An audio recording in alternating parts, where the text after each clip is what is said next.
Y hoy me toca compartir contigo la parábola del buen samaritano. Siempre que tú escuches una parábola, como lo hemos mencionado anteriormente, tienes que entender hacia quién está dirigida, quiénes son las personas hacia quien se les está enseñando, quiénes están escuchando, quiénes son los actores dentro de esa parábola. Y esta parábola no podría empezarla sin decir quién fue el que la causó. Entonces quiero que me acompañes a Lucas 10, versículo 25. Dice: y he aquí un intérprete de la ley se levantó y dijo, para probarle, está hablando de Jesús, dice: maestro, ¿haciendo qué cosa heredará la vida eterna? Necesitamos entender cuál es la función del intérprete de la ley aquí. En aquel entonces el intérprete de la ley era una persona que se tenía en gran estima. Era una persona que se dedicaba a los estudios de las leyes de Moisés. Era una persona que estudiaba las cuestiones más difíciles, y lo que ellos emitían su opinión era lo que la gente tenía que creer. Incluso era tanta la estima que la gente, cuando se acercaba con un intérprete de la ley y querían hacer una pregunta, se tenían que poner de pie, levantar la mano y esperar que el intérprete de la ley le diera el lugar para poder hacer la pregunta. Y la respuesta que escuchara, eso era como ley, eso era lo que tenía que ser, porque se estaban atreviendo a decirle algo a esta persona que tenía demasiado conocimiento. Era una muestra de respeto. Pero aquí en la historia está hablando que ese intérprete de la ley quiere poner a prueba a Jesús. Lo dice la palabra, no lo estoy inventando yo. Le dice: maestro, ¿haciendo qué cosa? Te estoy probando, voy a heredar la vida eterna. Entonces el intérprete de la ley quiere bajar a su terreno a Jesús, en el terreno de la filosofía, del conocimiento, de todo lo que él sabe, que la gente cómo lo ven a él. Entonces quiere bajar a ese terreno a Jesús. Y lo interesante en esta historia es que Jesús accede. No para humillarlo, sino Jesús accede porque la enseñanza que vas a escuchar a continuación no solamente para la gente que estaba escuchando, era también para el intérprete de la ley. Era para que él comprendiera que lo que él pensaba que era lo correcto estaba totalmente equivocado. Dice versículo 28. No, discúlpame, estamos en el 26. Dice: entonces él le dijo: ¿qué está escrito en la ley?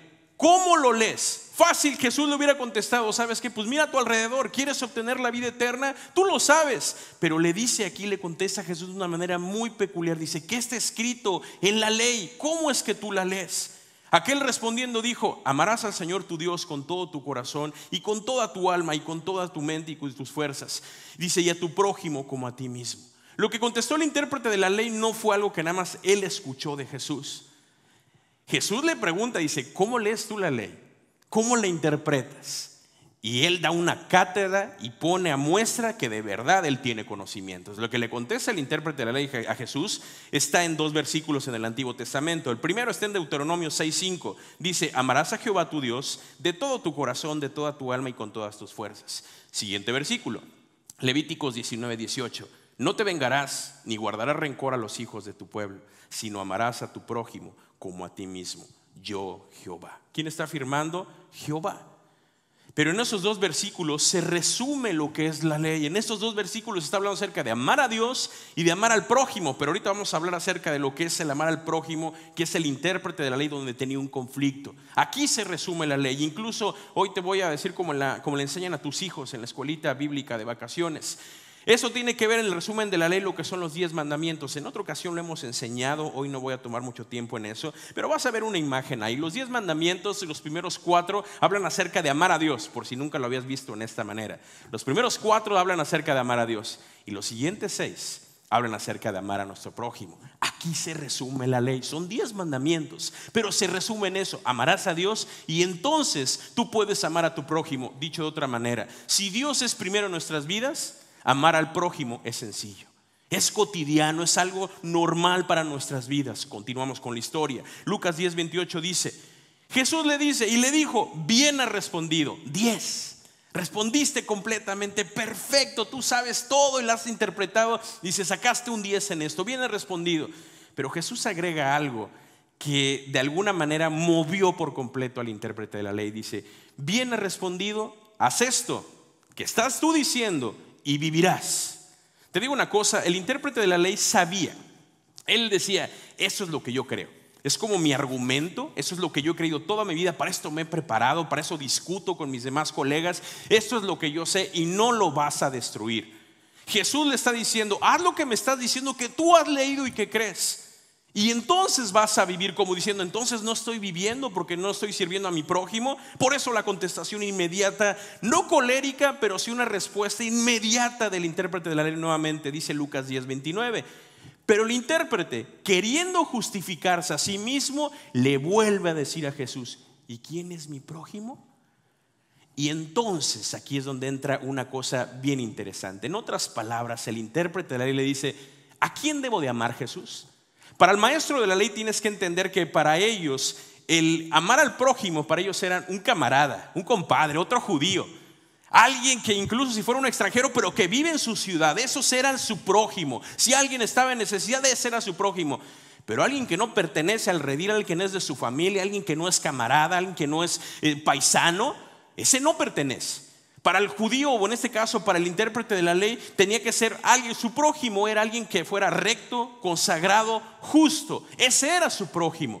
Todas las demás personas para nada eran su prójimo. Incluso en las escuelas de los rabinos, este tema acerca de quién es mi prójimo se discutía por horas. Cuando alguien se atrevía a mencionarlo sobre la mesa, no hombre, se hacía una guerra ahí porque no terminaban esa discusión.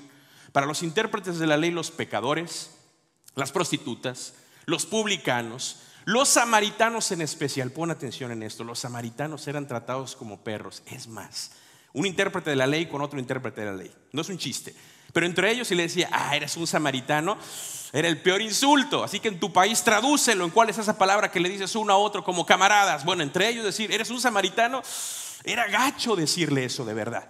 Entonces no podías decirlo, entonces era algo que eran sus enemigos, era un insulto el decir eso. Entonces todas estas personas, pecadores, prostitutas, publicanos, samaritanos, había que rechazarlos porque eran enemigos de Dios. Eso era lo que creían los intérpretes de la ley. Por eso le pregunta a Jesús, ¿y quién es mi prójimo? Entonces cuando hablamos acerca de enemigos, tú estás pensando, Daniel, este mensaje no me gusta. Entonces el Señor me está diciendo con esta parábola que debo de amar a mis enemigos. La respuesta es sí. Y cuando hablamos de enemigos, estoy hablando de ese vecino que es muy bueno cortando su pasto cada semana. Bien bonito, lo corta, los árboles, todo perfecto así. Pero tiene un pequeño defecto ese hermano o ese vecino. No recoge la basura. Y tú vives al lado y ya te estás riendo por ahí. Todo el pasto amanece ahí en tu casa, en la puerta. A veces dices, ¿por qué no recogió la basura este vecino? Y te cae mal, ¿cierto o no? Pero a lo mejor eres como un servidor. En la casa que yo antes vivía acá en Roblet, yo era lo contrario. Tenía un vecino que yo cuando le decía a las personas si no encontraban mi casa, porque a veces fallaba el GPS, la gente le decía, mira, no te preocupes, cuando llegues a la calle Chimneywood vas a encontrar ahí una casa que es la casa de Tarzán, porque es una selva. Tú vas ahí no cortan el pasto, no arreglan los árboles, no se ve la puerta, está increíble, es todo un enredadero. Entonces es la casa de Tarzán. Cuando llegues ahí, esa no es mi casa, la de al lado es la casa de tu servidor. Me caía gordo que yo decía, oye, tengo que dar esta referencia, pero porque mi vecino no se dedica a eso. No era mi enemigo, pero me caía mal. Y cuando hablamos de enemigos, imagínate que tú llegas a las 7 de la noche, tú quieres llegar a descansar porque fue un día pesado y tienes ese vecino escandaloso. Ese vecino que sale con su... de matar, ¿pa' qué me dejas herido?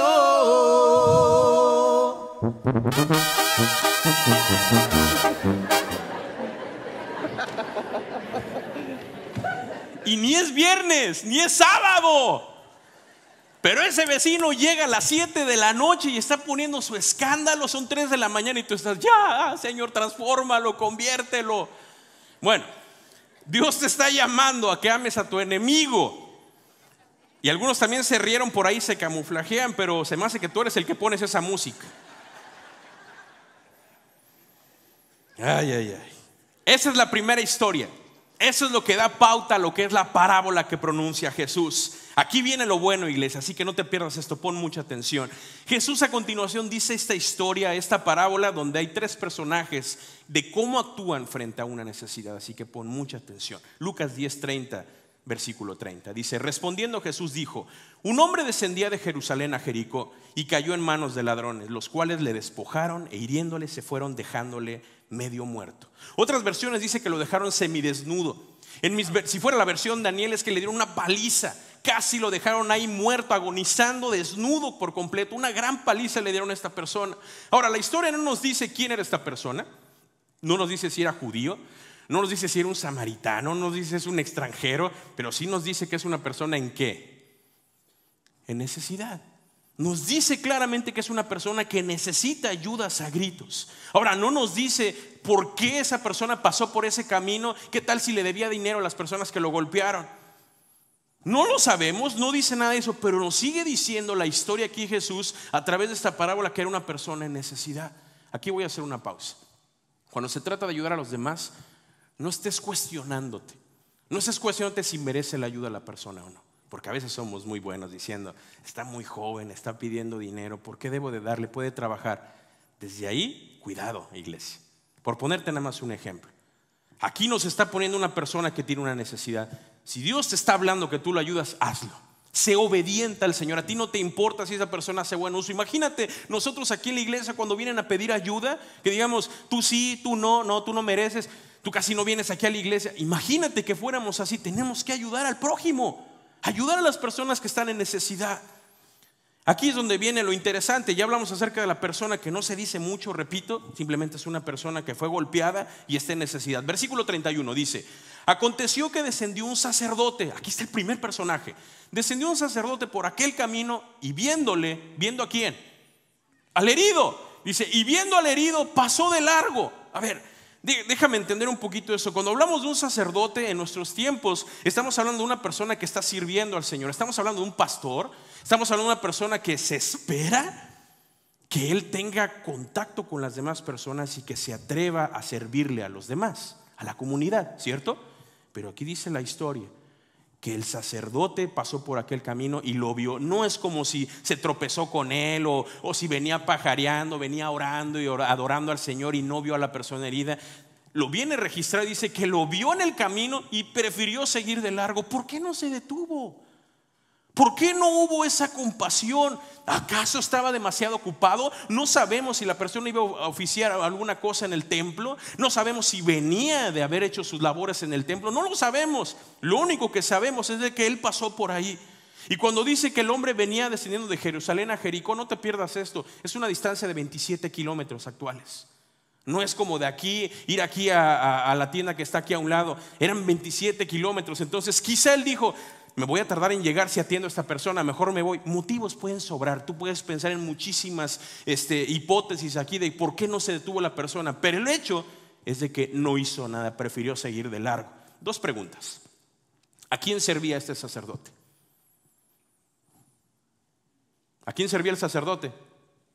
A Dios. ¿De quién era hijo la persona herida?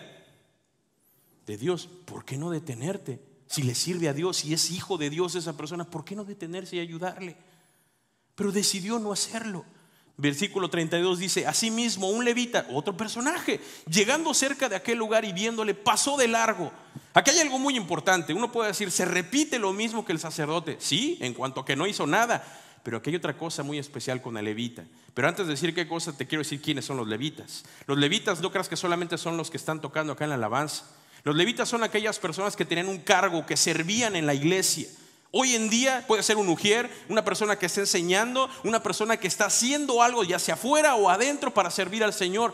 Y dice la palabra de Dios que ese tipo de persona vio ahí y dice que se acercó.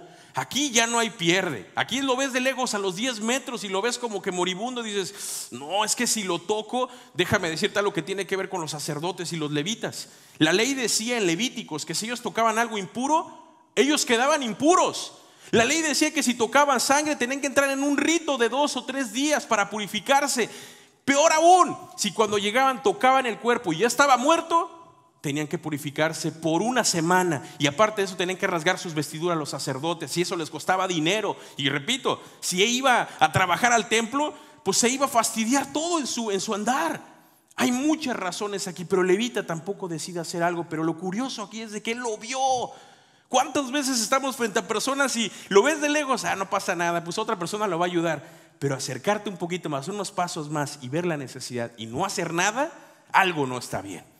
Algo no está bien por el cual no se atrevió a hacer algo con la persona. Las mismas 2 preguntas. ¿A quién servía el levita? A Dios. ¿Y de quién era hijo esa persona herida? De Dios. Entonces, ¿por qué no detenerse y ayudarle? Quizá el levita pensó que si estaban por ahí todavía los ladrones le iban a golpear a él también. Muchas razones, repito, pero simplemente la acción es de que no se detuvo. Y aquí entra en escena un personaje que según la escala Nosotros podríamos pensar, un sacerdote o un pastor, luego un levita, una persona que sirve, o sea, un creyente, lo que sigue en la línea descendiente, ¿qué es?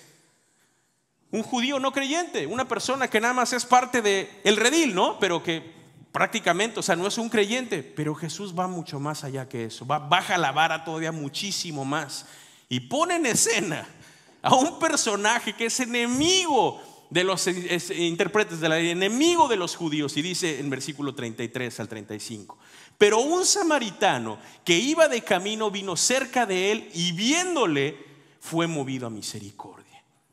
Y a continuación, fíjate lo que pasa en estos dos versículos, en el 34 y 35. No nada más dijo, necesita ayuda. Fíjate lo que pasa en la continuación. Y acercándose el samaritano, vendó sus heridas del herido, echándoles aceite y vino, y poniéndole en su cabalgadura, lo llevó al mesón y cuidó de él. Al otro día, al partir, sacó 2 denarios y los dio al mesonero y le dijo, cuídamele, y todo lo que gastes de más, yo te lo pagaré cuando regrese. Qué gran lección nos está diciendo ahorita el Señor aquí.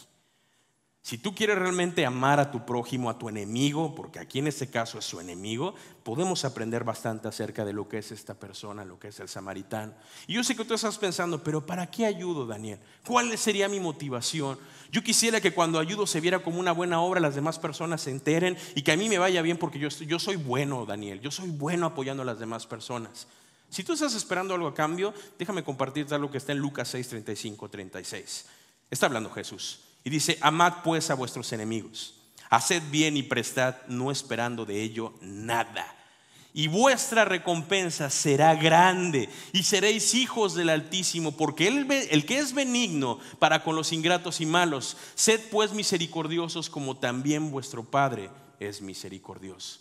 Ponte en el lugar de lo que Dios ha hecho por ti. Hay 10 cosas que Dios estuvo hablando conmigo en Guatemala y que quiero compartirte acerca de las acciones del samaritano. Número 1, si estás apuntando, 10 cosas que hizo el samaritano. Número 1, se detuvo o se detiene y actúa. No pasó de largo, vio una necesidad y dijo, no importa, no hay nada más importante, me detengo y hago algo para atender a esa persona. Es muy importante que entiendas esto, porque a pesar de que los odiaban, a pesar de que eran íntimos enemigos, haz de cuenta el Real Madrid contra el Barcelona, y no le voy a ninguno de los dos, pero para que me entiendas en eso, hay un pique entre ellos. O sea, a pesar de eso, como quiera se detuvo y actuó. Necesitamos entenderlo, o sea que aquí el samaritano hizo bastantes cosas. La segunda es, vendó sus heridas. No me puedo romper la camisa ahorita, pero no creas que ellos tienen, déjame sacar mi arsenal de vendas y todo, mi botiquín y todo eso para ayudar a la persona. Pero yo creo que era o el turbante o la capa o la túnica, algo tuvo que romper para poder vendar las heridas de la persona que estaba ahí tendida, herida, semidesnuda. Cuando hablamos de semidesnuda, a lo mejor se quitó su propia ropa para cubrirlo. ¿Cuántos de nosotros, o sea, aquí con esas 2 cosas que te acabo de decir, el Señor nos está hablando claramente de lo que tenemos que romper en nuestro interior acerca de nuestro orgullo cuando no queremos ayudar a alguien? Número 3, utilizó su seguridad. Y pongo ese punto, utilizó su seguridad, porque en aquel entonces 9 de cada 10 samaritanos se dedicaban a comerciar el vino y el aceite. Así como ahorita hay mucha gente que se dedica a cortar la yarda, bueno, en aquel entonces un oficio para estas personas era el comerciar vino y aceite. De eso vivían. Entonces, pero dice aquí que la persona, el samaritano, tomó el vino y el aceite. Repito, no había botiquín, no había curitas ni nada por el estilo. Utilizó lo que era su seguridad. Él dijo, bueno, esto lo voy a vender, esto lo acabo de adquirir porque voy a sacar unos cuantos denarios, algo. Él no pensó en eso, simplemente lo tengo, lo pongo al servicio de la persona. Y lo utilizó como antiséptico, lo utilizó ahí para poder ayudar a la persona herida. Número 4, hizo a un lado su comodidad. ¿Recuerdan los 27 kilómetros de Jerusalén a Jericó? Dice ahí que se bajó de su burro y puso allá a la persona y caminaron hasta que llegaron a un lugar donde pudieran atenderlo. Prácticamente, o sea, esto me encanta, o sea, porque él quitó su comodidad para que pudieran atender a esta persona. Lo fácil era, ok, lo pongo en mi burro, lo llevo a un lugar y pues ahí encárguense. Pero no, todavía fue mucho más allá. Número 5, cuidó de él. ¿Qué necesidad tenía él de cuidar a esta persona? Ni lo conocía. Y lo más seguro es que era su enemigo. Entonces, ¿por qué cuidarlo? Y cuando digo cuidarlo es porque dice la Biblia, está registrado que él se quedó ahí con él a cuidarlo. Y al otro día fue que se fue. Entonces se quedó toda la noche. ¿Sabes por qué yo creo que se quedó toda la noche ahí el samaritano? porque yo creo que las heridas que vio eran demasiado graves. Yo creo que vio que esa persona en cualquier momento, si no se le daba atención, esa persona podía morir. Por eso se quedó a cuidarlo de él. No había ninguna responsabilidad, pero él lo tomó como una responsabilidad. Inciso número 6, se fue a trabajar. ¿Sabes qué creo con esto de que se fue a trabajar? Al otro día no dijo, bueno Dios, yo ya hice, ahora tú encárgate. Se fue a trabajar porque es una persona que depende todos los días y reconoce que lo que él tiene, su vino y su aceite, Dios se lo da porque es puesto para su servicio. Y sabe y tiene la confianza que al otro día Dios le va a dar mucho más que eso. Por eso se va a trabajar. Y fíjate, no conforme con eso, dio su sustento. ¿Se acuerdan la semana pasada que Juan Carlos hablaba de los denarios, que era la paga por un jornal de un día? Bueno, dice la palabra es que sacó 2 denarios, pongan mucha atención en eso, y se los dio al mesonero. Lo lógico es pensar que uno correspondía a la noche anterior, ¿cierto? Y al otro día se necesitaba otro por si se tenía que quedar, por si tenían que necesitar más medicamento, por si necesitaba comida. Pero el chiste aquí es de que él pensó y dijo, bueno, pues ese es mi sustento para mi familia, esto es para no sé qué, para comprar más mercancía. Pero él ni siquiera dudó, nada más dijo, aquí está, me hago responsable de esta persona. Inciso número 8, involucró a otros. Esto es muy importante, porque cuando tú vienes con un servidor a decir, pastor, estoy batallando con mi matrimonio, te agradezco que tengas la confianza para poder ayudarte a orar por ti, pero tenemos un ministerio de matrimonios, ahí está el comercial, porque vamos a empezar pronto el estudio de matrimonios. Pero lo que yo voy a hacer es encauzarte con los líderes. ¿Para qué? Para que empiecen a ver por ti. Eso es involucrar a otros de una manera integral para poder ayudarte a que salgas del problema en el que estás. Lo digo porque el samaritano habló con el mesonero y le dijo, oye, te pago eso, te lo encargo, cuídamelo. Tengo que ir a trabajar, a ganarme el pan de cada día, pero yo voy a regresar.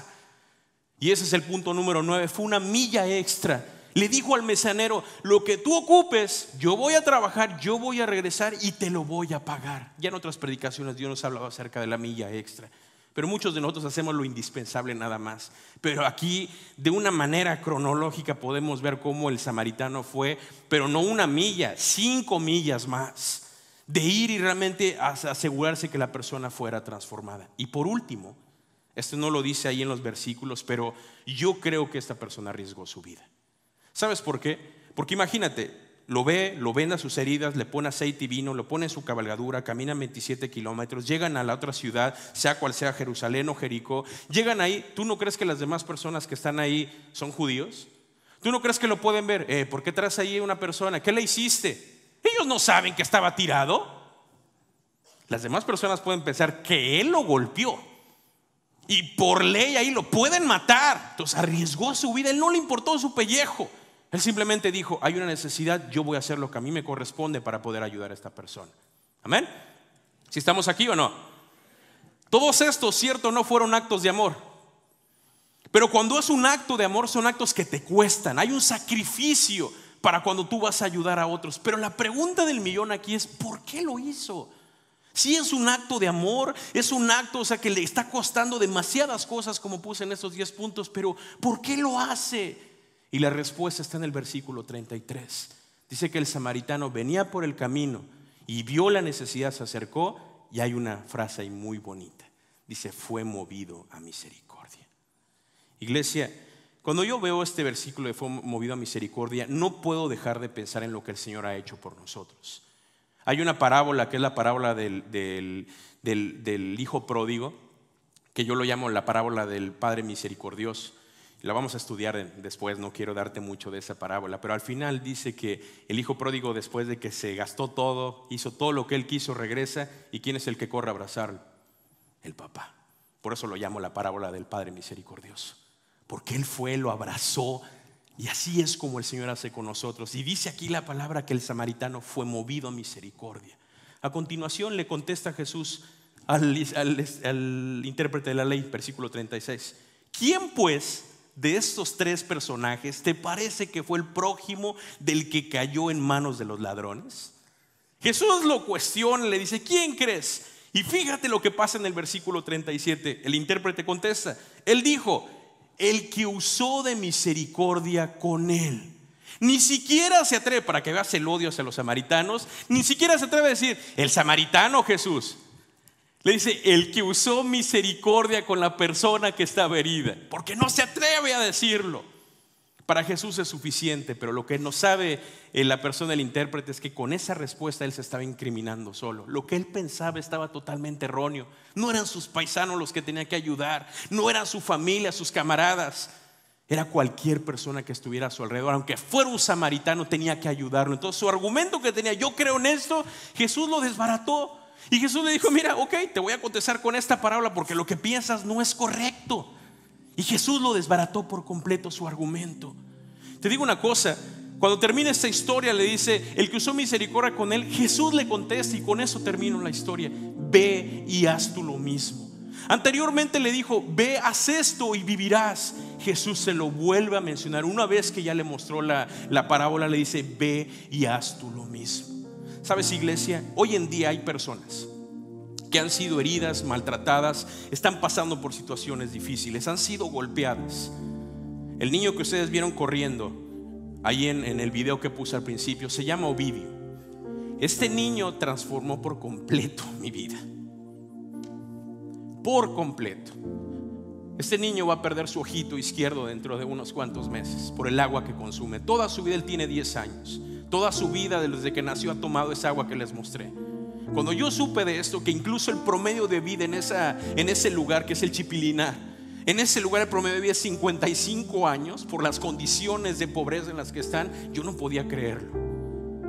El saber que este niño estaba ya ayudándome, que tenía todas las ganas de servir. Y yo cuando vi a la señora Rosa también y vi cómo ella ahora estaba sirviendo a la comunidad, yo estoy seguro que este niño al rato va a conocer a Cristo. Estoy seguro que este niño se va a bautizar. Estoy seguro que este niño va a ayudar a la gente que está a su alrededor.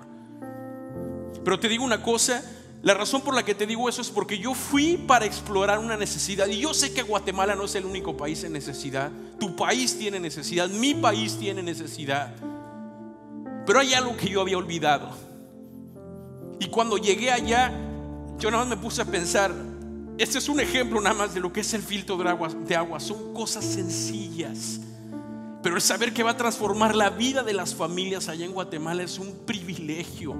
El saber lo que está haciendo nuestro compañero, que es la iglesia allá, Vida Real en Guatemala, es increíble. Por eso estamos haciendo un viaje misionero, iglesia. Voy a volver a regresar. Quiero regresar a Guatemala. No puedo después de haber visto una necesidad fingir y pasar de largo. No puedo. Pero esta vez no voy a ir solo. Esta vez espero que 20 personas de Leipo en español vayan conmigo. Si tú tienes la oportunidad de ir, te estoy abriendo mi corazón. Te estoy abriendo la invitación porque como iglesia hemos sido muy bendecidos. Y creo que al igual que ese lugar, hay otros lugares que podemos ir y mostrar el amor de Cristo, compartir las buenas nuevas. Y esa es una perfecta oportunidad. Pero yo sé que muchos de ustedes quizá no puedes ir por obvias razones. Pero quiero decirte lo siguiente, quizá no puedes ir, pero ahí en tu tríptico tú vas a ver la manera como tú puedes apoyar. Yo espero que estés orando desde ahorita. El viaje es hasta noviembre, pero yo quería compartirlo de una vez ahorita contigo. Ayer se inscribieron varias personas en Taunis que quieren ir con nosotros. Quiero que estés orando por nosotros. Número 2, participa. Ahí va a haber una mesa especial de Guatemala si tú quieres más información y tú tienes deseos de ir. Y la tercera, estos kits que incluye la celda solar, el filtro de agua y la estufa. Quisiera que tú te dieras cuenta, es una meta. Vamos a bendecir 30 familias que van a ser impactadas. Es una meta que pusimos porque en los 4 días que vamos a estar ahí vamos a trabajar de sol a sol. Pero yo sé lo que vi, sé lo que te estoy mostrando ahorita y espero que tú confíes en que el reino de Dios está siendo establecido en aquel lugar y tú tienes oportunidad de ser parte de eso. Chavos, escúchame bien. Julio próximo hay un viaje a Haití. Repito, la necesidad no solamente es Guatemala. Chavo, Dios te está hablando ahorita. Quizá tú lo dudabas, es que cuesta mucho, es que eso y el otro. Dios te está hablando ahorita de que es un necesitado. Y Dios está diciendo, ten la voluntad de hacerlo. Me está representando a mí. Dios se va a encargar del resto. Entonces, chavo, ahí está el comercial. Y familias, está el primer viaje de Leipo en español para ir a otro país y ser de bendición con otros. Termino con lo siguiente. Si tú estás herido, ¿a poco no te gustaría que alguien te ayudara? Piensa en eso.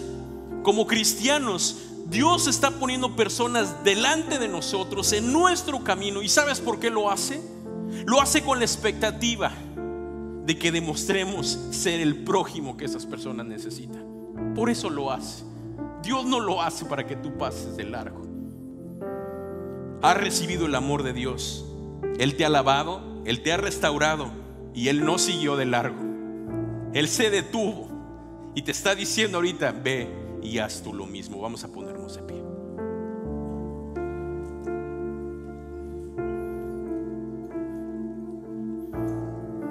Déjame hacer esta oración.